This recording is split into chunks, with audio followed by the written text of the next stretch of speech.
Fala pessoal, tudo bem? Tô eu aqui de novo para mais uma aula de história, beleza, sexto ano?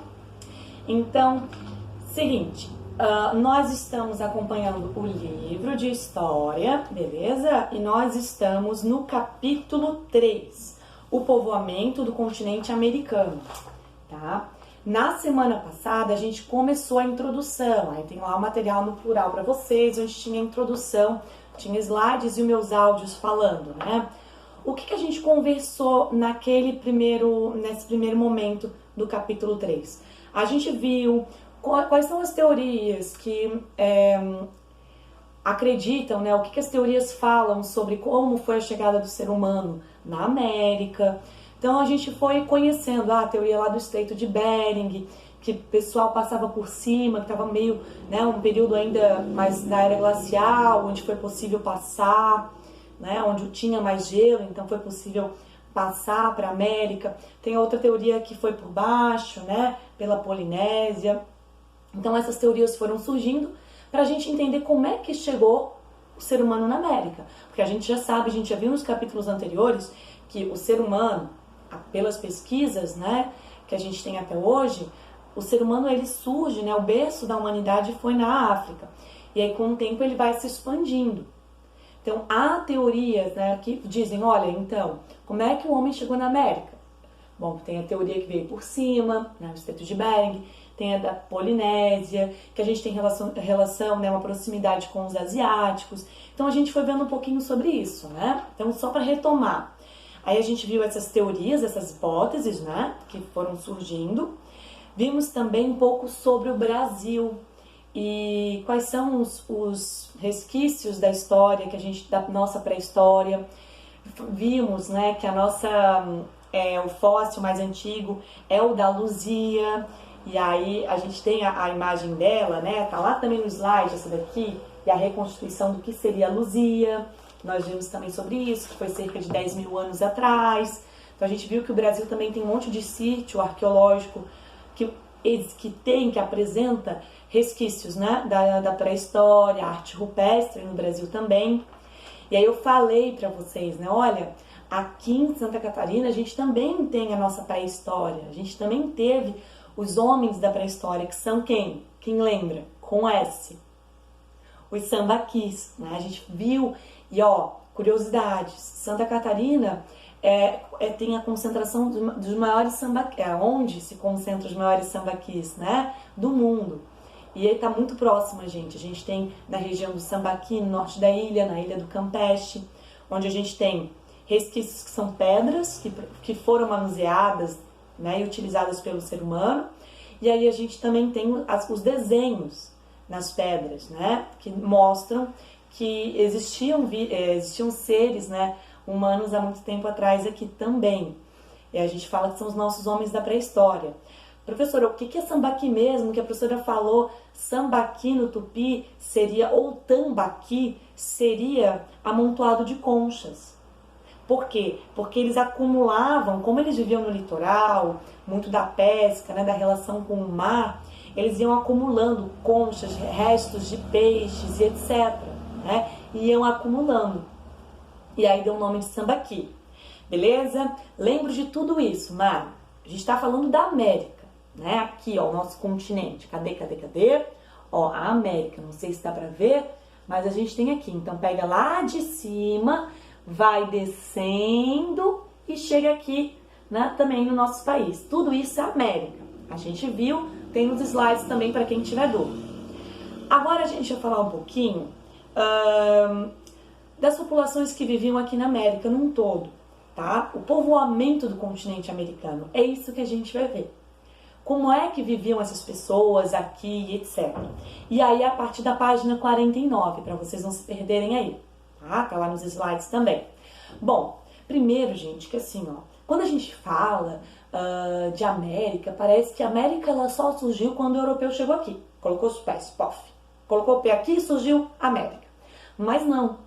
Antes dos europeus chegarem aqui, do Pedro Álvares Cabral chegar no Brasil, aqui já tinha muita gente.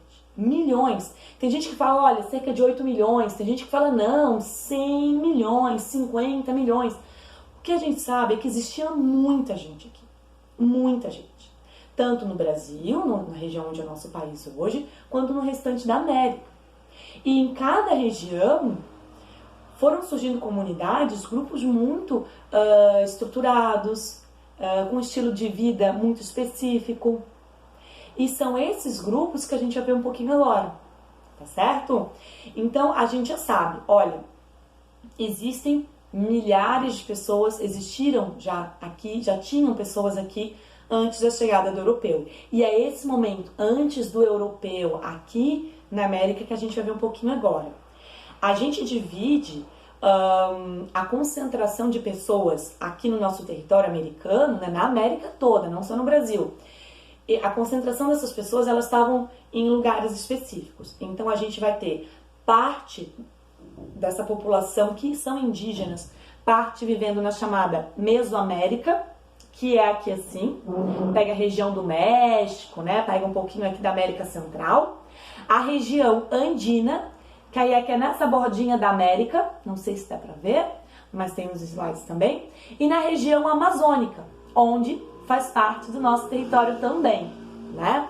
Então, essas três regiões, a Mesoamérica, a região andina e a região amazônica, eram onde tinham maiores números de pessoas, de concentração de pessoas. Mas, por exemplo, na região amazônica e até no litoral brasileiro, os indígenas, eles eram em comunidades, mas eles não eram assim tão estruturados, eles não tinham grandes, vamos supor, grandes edifícios, edificações, porque eles eram, a sua maioria, nômade, eles circulavam muito pelo território. Eles ficavam um tempo no território, depois saíam, iam para outro, eles circulavam mais. Então eles não criaram cidades, né? Não criaram grandes edificações porque eles circulavam muito. Isso aqui na nossa região brasileira.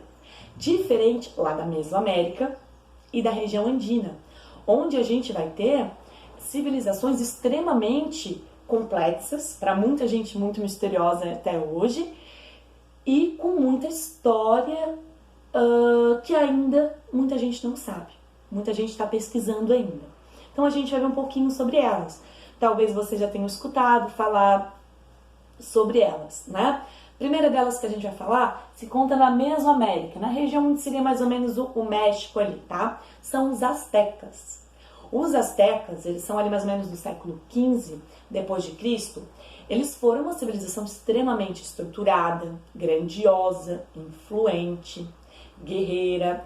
Eles utilizavam já do ouro, da prata, do bronze, tá? Eles faziam, né, joias, ornamentos, decorações, objetos com esses metais. Eles criaram edificações para a época muito grandiosas e com uma tecnologia absurda, tá? A base deles era a agricultura. A gente vai ver que boa parte das civilizações aqui na América, elas têm muito da agricultura, tá? Milho, batata, que chamam de tubérculos, né? Que vão ser a base dessas sociedades, a agricultura. E a gente já viu antes que para uma boa base, uma boa agricultura, eu preciso estar próximo ao rio. Se eu não estou próximo ao rio, eu tenho que criar uma técnica de a água chegar até onde eu estou. E aí eles vão criar, por exemplo, canais, né, para trazer a água. Eles são uma sociedade muito complexa. E uma outra característica também dos astecas é a questão da religiosidade. Eles eram muito, muito, muito ligados à religião. Prof, qual é a religião deles? Eles são considerados politeístas. O que é politeístas? Politeístas é que tu acredita em vários deuses, não um só. Por exemplo, a Igreja Católica hoje, né, ela é monoteísta. Ela acredita em um Deus. Já as religiões politeístas, elas acreditam em vários deuses.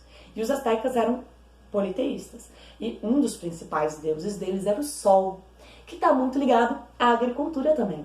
A gente vê que a valorização da natureza, do meio ambiente, ela é algo muito próximo da religião. Eles sempre estão aproximando os dois. Porque afinal, é o clima, é a natureza que me proporciona alimento, que me faz viver. Essa é a ideia deles, né? de religião, de crença. Então tá, professora. E olha só, o nome da capital asteca, né? A principal cidade dos astecas. Presta atenção. Tenochtitlan.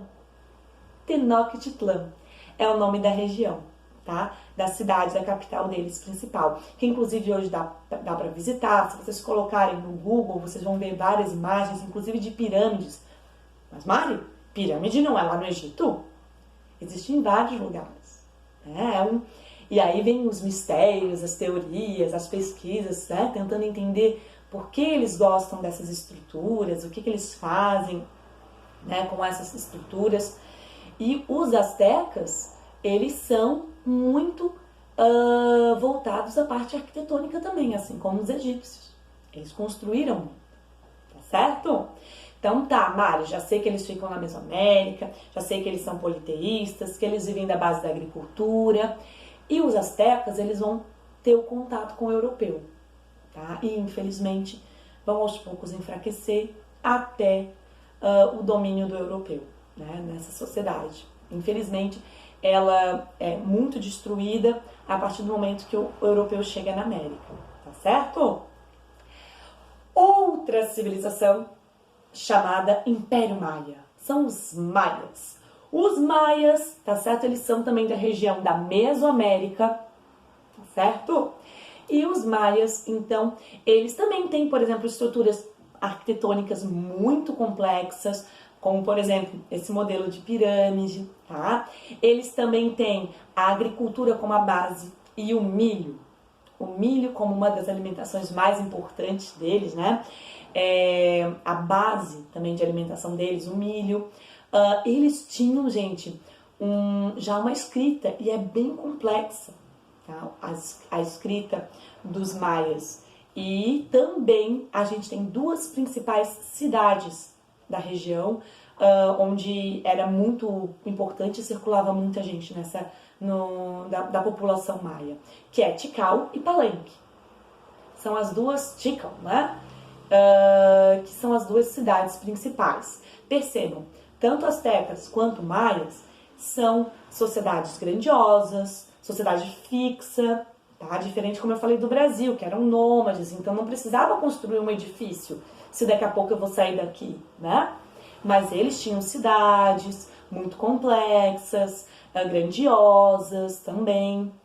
E se vocês pesquisarem na internet sobre os maias, vocês vão encontrar várias imagens. Eles também são politeístas, tá? Uma relação muito forte com a natureza, tá certo? Vocês também, se caso vocês quiserem, tá vendo aqui o vídeo comigo, vocês podem estar olhando também aqui no livro, tá? Tá tudo no livro também, para facilitar para vocês. Eu tentei estruturar da melhor forma, tá? Então, os maias, eles são extremamente famosos, tá? Mas aos poucos também eles acabaram desaparecendo. Tudo bem, professor? E aí os incas? Os incas já são aqui na parte que a gente fala dos Andes, né? Região andina, um pouco mais abaixo, tá? E, mais ou menos, professora, seria onde hoje, para vocês se localizarem no mapa? Seria hoje mais ou menos o Peru, o Equador e a Bolívia. São nessas regiões hoje, tá? Os incas, gente, eles têm uma estrutura muito significativa.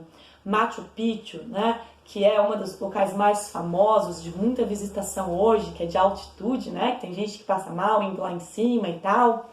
Tem uma estrutura gigantesca. A agricultura também era a base deles. Eles tiveram que construir uma estrutura muito boa, tá, para poder fazer a agricultura, porque como é que eu vou levar para o alto água? Então eles constroem um processo de irrigação gigantesco, tá? E eles tinham a batata, o milho, né, como a base de alimentação da sociedade deles. Eles manuseavam, já tinham contato com o ouro e com a prata. E uma coisa bem importante, tanto os incas quanto os astecas, eles tiveram contato com o europeu. E o europeu, quando chegar nessas sociedades, nessas civilizações, e vão ver o ouro, os objetos, tudo que eles faziam com o ouro, prata e bronze, Vão crescer o olho e já vão querer atacar, né? Tem isso também. Mas é uma sociedade extremamente complexa também, tá? Os incas, eles utilizaram muito das tecnologias arquitetônicas, dos estudos matemáticos, para poder construir as suas cidades e se consolidar na região. Agora tem uma questão, o encontro com o europeu. Incas e astecas vão ter o contato com o europeu no final do século XV, início do século XVI, tá? Mais ou menos ali em 1492, quando chegam os espanhóis aqui na América, a partir dali, aí vai indo até o início do século XVI, a gente tem o contato, né, do europeu. E o contato do europeu e a ideia do europeu era: cheguei nessa terra é minha. Então, eu preciso dominar esses povos e eu preciso, então, explorar essa região e vou utilizar desses povos para isso. Como eu falei, quando os europeus verem os astecas que eles conheciam o ouro, a prata, o bronze, a mesma coisa com os incas, o europeu vai atacar. E muitos serão os indígenas, né, porque eles são indígenas, que morrerão de doenças, de guerras, de conflitos, o contágio bacteriológico, né, porque os povos daqui não tinham, por exemplo, gripe. Quem traz essas doenças para cá são os europeus. E o indígena não tinha, nunca teve contato com gripe nem nada, então foi muito comum a morte de muitos deles, né, infelizmente. E muitas pesquisas falam que provavelmente tanto os astecas quanto os incas, esses povos da América, eles têm uma relação com os asiáticos, né? Uma proximidade, um parentesco com os asiáticos. Por isso, as pesquisas hoje tentam fazer relações de cultura, de hábito, de crença, tudo isso, tá certo? Então, olha só, gente, o que a gente viu até agora? A gente está vendo a estrutura e as primeiras, vimos, né, as primeiras manifestações, organizações e civilizações da nossa América. A gente está conhecendo. Mais para frente, quando vocês estiverem lá no 7º ano, vocês vão saber ainda mais. Agora vocês estão tendo essa base, conhecendo que não foi só na África ou na Europa que surgiram grandes povos e complexos e inteligentíssimos. Aqui, no nosso continente, nós tivemos povos extremamente inteligentes, que já utilizavam do número, da escrita, como eu falei aqui, tinham crenças extremamente ligadas à natureza, como a gente também vai ver que o Egito tinha, e está muito próximo da gente. É nossa herança também. Quando eu falo dos incas, dos astecas, dos maias, dos nossos povos, múltiplos povos indígenas, né, do tronco linguístico tupi, do grupo G, todos eles têm um jeito de vida. Ah, professora, mas a gente pode dizer que os europeus, por serem daquele jeito, terem uma escrita, entre aspas, mais desenvolvida e tal, eles são superiores aos povos indígenas daqui? Jamais. Não existe um povo melhor do que o outro. Existem vários povos com suas características, com o seu jeito de ver o mundo, de viver a vida. E eles vivem daquela forma e ponto. Não existe nenhum povo melhor do que o outro. Todos os povos, gente, eles são específicos, têm as suas características. Ah, mas o europeu, ele tinha um navio. Ok, mas os astecas não precisavam de navio, eles estavam muito bem ali, né? Os incas também não precisavam. Então a gente tem que entender que cada povo tem a sua característica e nenhum é melhor do que o outro. É só vocês pensarem na gente e nos seus colegas. Não existe ninguém melhor do que o outro. Vocês são específicos, vocês têm as suas características, assim como os colegas e assim por diante. Ninguém é melhor do que o outro. São múltiplos, porém, cada um tem o seu jeito. ninguém é melhor do que ninguém. Tá certo? Então tá, professora. Beleza. Então até aqui tudo bem. Agora, pra nossa aula online, que daqui a pouco a gente se encontra online, vou pedir para vocês fazerem 2 questões do livro, da página 54, tá certo? Tá nos slides também. Professora, não anotei. Estão nos slides e aqui. Questão 7 e questão 9, da página 54, tá certo? Essas questões são as seguintes, só para eu ler para vocês aqui, tá certo? Questão 7. Quais foram as grandes zonas agrícolas do continente americano? Eu falei lá no início. São 3, tá certo? Não vou dizer quais são. Beleza. E a questão 9. Qual tecnologia baseada no aproveitamento das águas permitiu a alguns povos indígenas aumentar sua capacidade agrícola, ou seja, aumentar sua produção de plantação e etc? Falei um pouquinho, tem nos slides e tem também no livro, tá certo? E a gente vai discutir essas questões na aula online que a gente vai ter. Tudo bem? Até aqui a gente vai fechar o capítulo 3. Tcharam! Vamos fechar o capítulo 3 e, claro, com a aula online.